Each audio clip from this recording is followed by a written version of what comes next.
ঢাকা থেকে যাওয়া আসা মিলিয়ে কি একই দিনে পাহাড়, ঝর্ণা এবং সমুদ্র দেখা সম্ভব? এই ভিডিওতে তাই দেখাবো। ও হ্যাঁ, সাথে কিন্তু লেকও আছে।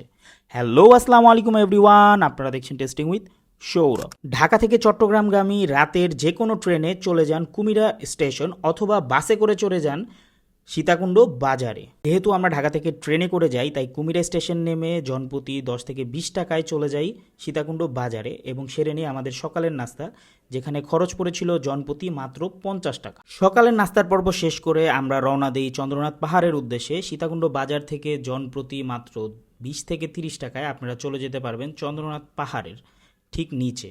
এখানে একটা জিনিস বলে রাখা ভালো, পাহাড়ের যত উপরের দিকে উঠতে থাকবেন পানি অথবা অন্যান্য প্রয়োজনীয় জিনিসের দাম ততই বাড়তে থাকবে, তাই প্রয়োজনীয় পানি, লাঠি এবং অন্যান্য সামগ্রী নিচ থেকে নিয়ে নেওয়া ভালো। চন্দ্রনাথ পাহাড়ের নিচ থেকে চূড়া দেখতে খুব কাছে মনে হলেও এর উপরের দিকে উঠতে কিন্তু 2 থেকে 2.5 ঘন্টা সময় লেগে যাবে, তাই মেন্টালি এবং ফিজিক্যালি প্রিপারেশন নিয়েই এর উপরের দিকে ওঠা উচিত।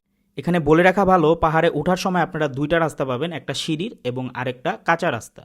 আপনারা অলওয়েজ ট্রাই করবেন বাম দিকের কাঁচা রাস্তাটা দিয়ে ওঠা এবং ডান সাইডের এই রাস্তাটা দিয়ে, মানে উপর থেকে এই রাস্তাটা দিয়ে নিচে নামার। সেক্ষেত্রে আপনাদের অনেকাংশেই সুবিধা হবে। পাহাড়ে ওঠার ক্ষেত্রে কিন্তু অবশ্যই এরকম লাঠি অথবা বাঁশ ব্যবহার করবেন, যা আপনাকে উপরে ওঠার ক্ষেত্রে বেশ সাহায্য করবে। বাংলাদেশে একজন ভ্রমণপ্রেমীর প্রথম ভ্রমণ স্পট এই চন্দ্রনাথ পাহাড়। এই পাহাড় থেকে হয়তো ভ্রমণের শিক্ষা এবং অনুপ্রেরণা পাওয়া যায়। পাহাড়ের যত উপরের দিকে উঠতে থাকবেন, আশেপাশের দৃশ্য ততই দৃশ্যমান হবে এবং এই দৃশ্য ছিল এক কথায় অস্থির অস্থির অস্থির। 2 থেকে 2.5 ঘন্টা এত কষ্টের পর যখন পাহাড়ের চূড়ায় উঠবেন এবং এমন একটি দৃশ্য দেখতে পারবেন, তখন আপনার সকল কষ্ট এবং ক্লান্তি নিমিষেই চলে যাবে। এই পাহাড়ের চূড়ায় অবস্থিত মন্দিরের নামই চন্দ্রনাথ মন্দির, যার নামে নামকরণ এই পাহাড়ের চন্দ্রনাথ পাহাড়। পাহাড়ের চূড়ায় কিছুক্ষণ সময় কাটানোর পর আমরা নেমে যাই পাহাড় থেকে। পাহাড়ের ঠিক পিছন দিকে একটি সিঁড়ির রাস্তা রয়েছে, যা ধরে আমরা নেমে যাই নিচের দিকে এবং এতে আমাদের সময় লাগে 1 ঘন্টা। চন্দ্রনাথ পাহাড়কে বিদায় জানিয়ে এবার আমাদের গন্তব্য সহস্রধারা 2 ঝর্ণার দিকে, যেখানে আমরা একসাথে লেক এবং ঝর্ণা উপভোগ করব।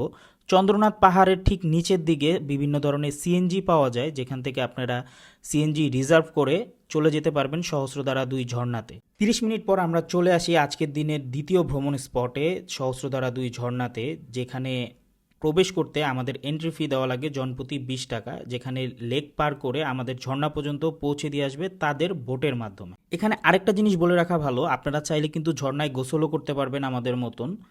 ঝর্ণাটি খুব বেশি গভীর না, যদিও আমরা যে সময় গিয়েছিলাম ঝর্ণায় পানি খুব কম থাকায় ঝর্ণার গভীরতাটা কম ছিল। আমরা একদমই অফ সিজনে যাওয়ার কারণে এখানে ঝর্ণার পানি খুবই কম ছিল, কিন্তু বিশ্বাস করেন ঝর্ণায় পানি না থাকলেও এই ঝর্ণাটি দেখতে কিন্তু খুবই সুন্দর ছিল। আর আমি ভাবতেছিলাম যদি বর্ষাকালে আসি তাহলে ঝর্ণার পানি কি পরিমাণ থাক। যাই হোক, দৃশ্য উপভোগ করতে করতে মাথায় চিন্তা চলে আসলো, যেহেতু সাঁতার পারি না এবং পানি কম, তাই এখানে গোসল করে ফেলি এবং ঝাপাঝাপি করা শুরু করে দিই। ঝর্ণার আশেপাশে ঘোরাঘুরি এবং গোসল শেষে আমরা আবার বোটে করে চলে যাই লেকের ওই পারে, যেখানে আমাদের খাবার অর্ডার দেওয়া ছিল। এখানে একটি বিষয় ক্লিয়ার করে রাখা ভালো, দুপুরের খাওয়া দাওয়া যদি আপনারা সহস্রধারা ঝর্ণায় করতে চান, সেক্ষেত্রে এখানে একটি মাত্রই অপশন, একটি ভাতের হোটেল। আমরা এই হোটেলেই খাওয়া দাওয়া করি, যেখানে আমাদের জনপ্রতি খরচ পড়ে মাত্র 150 টাকা। 150 টাকার প্যাকেজে আপনারা এখানে পেয়ে যাবেন মুরগি, ডিম, ভাত এবং ডাল, তাও আনলিমিটেড।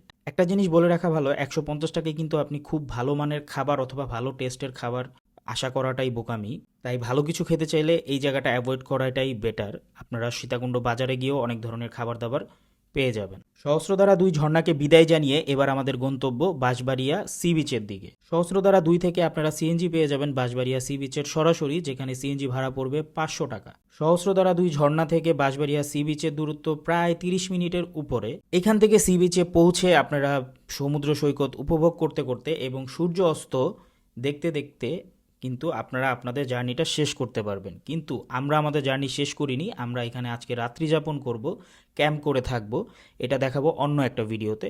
আপনারা চাইলে এখানে সমুদ্র সৈকত দেখার পরে চলে যেতে পারেন সীতাকুণ্ড বাজারে, যেখান থেকে জনপ্রতি 400 থেকে 450 টাকায় বিভিন্ন দামের এসি নন এসি বাস আপনারা পেয়ে যাবেন ঢাকার উদ্দেশ্যে। That's it for today's video. Thanks for watching. Stay happy, stay